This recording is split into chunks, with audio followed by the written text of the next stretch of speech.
What's up, everybody? Stevan here. As you know from listening to How to Talk to High Achievers About Anything, I'm big on feedback, giving it, receiving it, being open to it. Our team is eager to hear yours. So I'd like to invite you to take our listener survey. We want to learn a little more about who you are and what you think about our show. We've linked to the survey in our episode notes. It only takes a few minutes to complete, and you'll have a chance to win a $100 gift certificate from American Express to show our thanks. Your honest feedback means a lot to us. Thank you for helping us grow, and of course, for listening.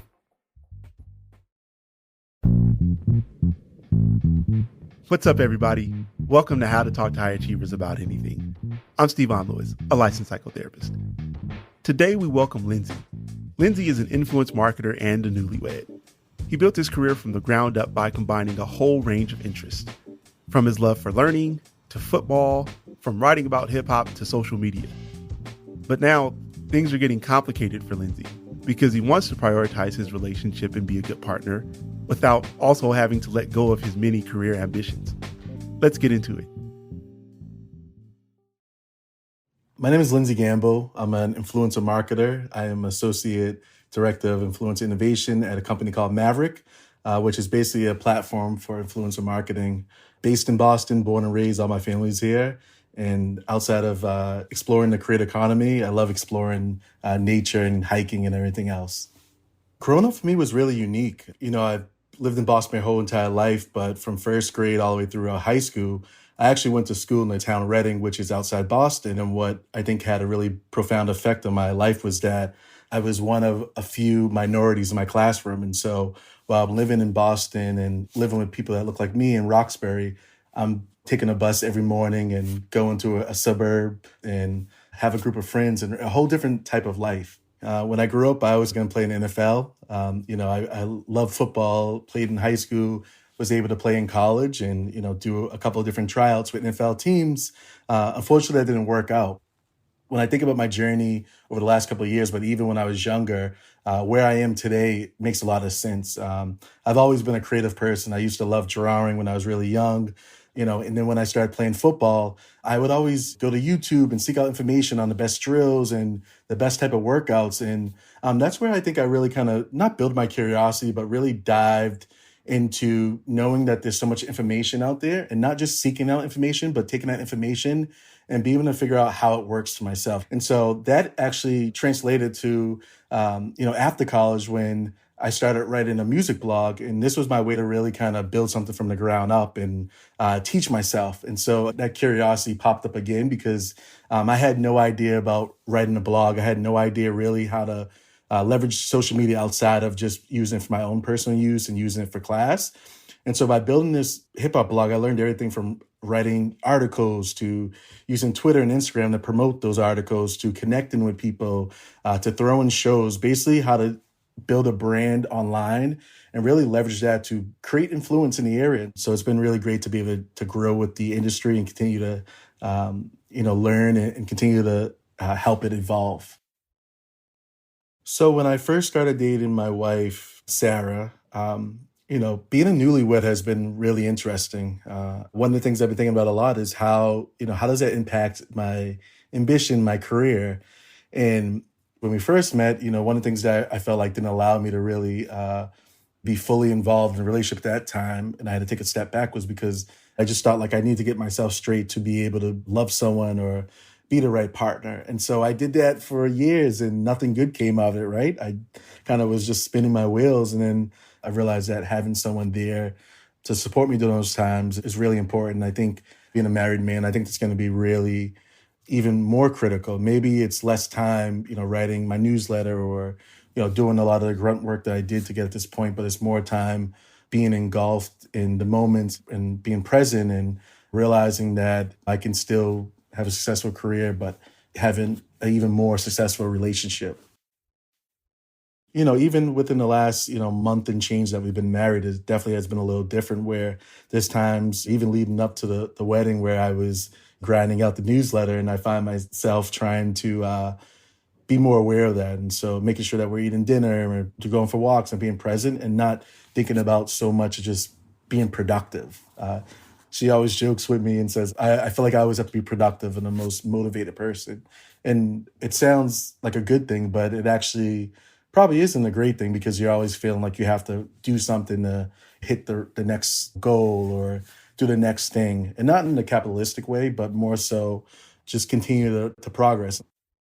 So it's really hard for me to kind of be still and live in the presence because of when I look back the last 5, 6 years is all the success I've had and where I am today is because of doing, being proactive, taking the initiative. And so after you have years of kind of seeing that reward cycle, it's really hard to stop it, right? Because when I wasn't doing those things, it wasn't that things weren't happening, but things were happening a lot slower. It's hard to not want to try to do everything. And so one of the things that I try to remember is just not everything needs to be explored, even if it looks interesting and even if, it's something that could be really beneficial. It's kind of having a lens on a camera where like you can zoom in and out, but keeping it focused on the surrounding area that's most important at that time. Thanks for being on the show, Lindsay, and sharing your experience with us. What's up, everybody? Stevan here. As you know from listening to How to Talk to High Achievers About Anything, I'm big on feedback, giving it, receiving it, being open to it. Our team is eager to hear yours. So I'd like to invite you to take our listener survey. We want to learn a little more about who you are and what you think about our show. We've linked to the survey in our episode notes. It only takes a few minutes to complete, and you'll have a chance to win a $100 gift certificate from American Express to show our thanks. Your honest feedback means a lot to us. Thank you for helping us grow, and of course, for listening. Part of Lindsay's story sounds very familiar to me.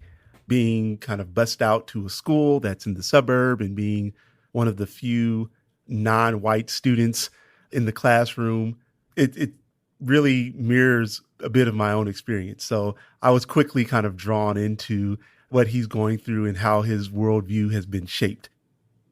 So when he talks about his relationship now and how to manage his drive and desire to accomplish things, but still show up in these other ways, he recognizes that what's made him good in the field of marketing and in his career could have some potential drawbacks in this new role as husband, spouse, partner, this drive to succeed.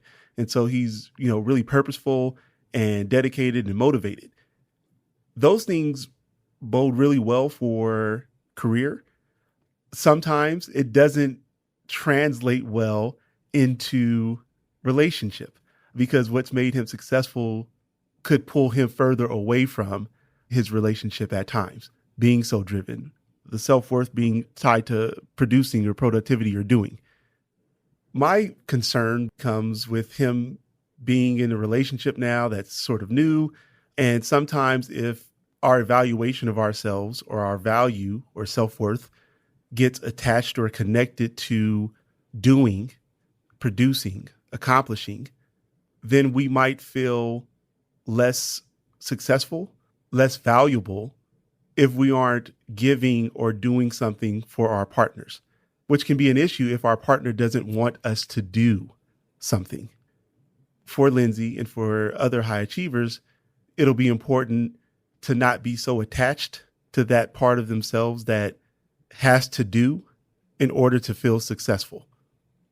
To make that shift, I think high achievers need to do a couple things, especially when we're talking about showing up in their relationship in ways that their partners want.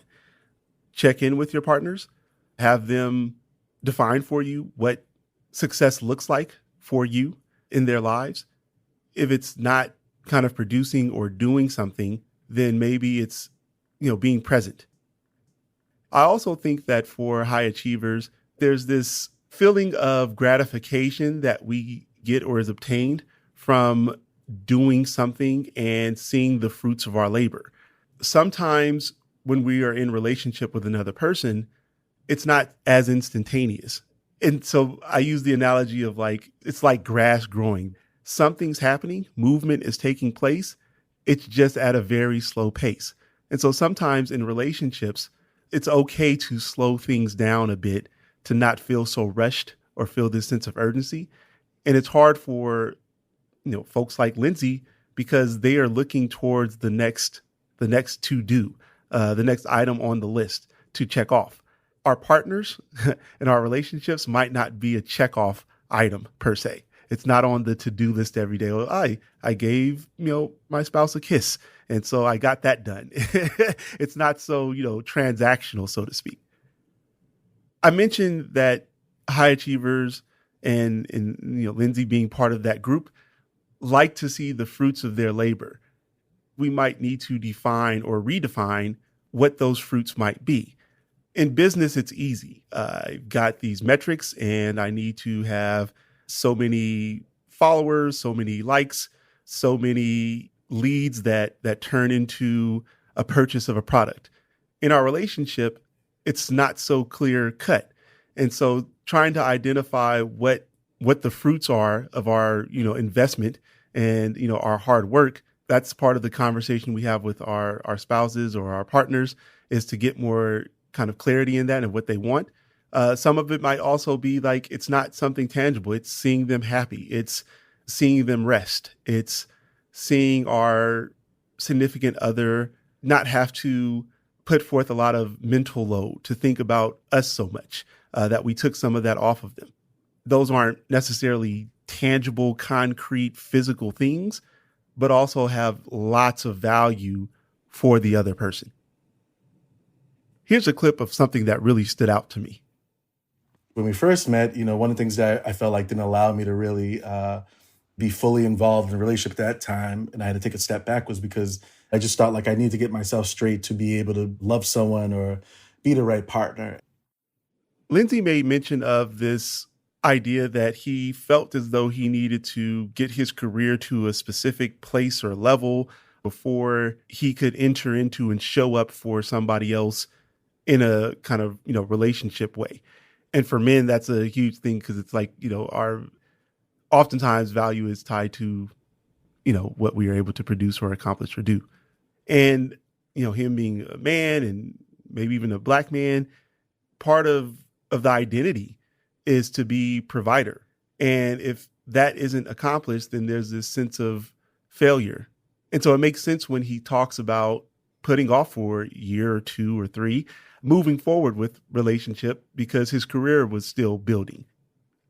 Part of the recognition is that things can happen concurrently and don't have to happen, one before the other. Sometimes you have to grow as you go, and that doing that with a partner can be easier at times because they can support you on the days that you don't feel your strongest, or they can be a sounding board for you to bounce your ideas off of, or that they can just kind of be there, just in the space with you through the thick or, tough, difficult times, and even through the great moments. As a last little bit of advice, I would just encourage high achievers that hear themselves in Lindsay's story or experience to recognize that it's really important to not put so much pressure on yourself to be a finished product or to have all your ducks in a row or everything figured out. There's also this part of like thinking about your partner in a way of they understand you for who you are. They've accepted you where you are already. And I think when you tell yourself that you've got to do more or you've got to be more or that you need to get this done before you can show up for them, you're making a decision for the other person that they haven't made for themselves. They see where you are, and if they're willing to attach to you or connect with you, maybe they're kind of at a place where they can understand where you're going to get to, and they see themselves in the role they'll play in helping you get there. And that's a wrap. Thank you so much for listening to How to Talk to High Achievers About Anything. We have really big plans for our show, and we want you to be a part of it. We want to hear about your successes and challenges, your sacrifices, the ways you've celebrated, and what's ahead as you grow. Send our producer, Virginia, an email, and we'll get your story on the show. She's at virginia@LWCstudios.com. How to Talk to High Achievers About Anything is an original production of LWC Studios. Virginia Laura is the show's producer. Kojin Tashiro is our mixer. Juleka Lantigua is the creator and executive producer. I'm Stevon Lewis. On Twitter and Instagram, we're at Talk to Achievers. Bye, everybody.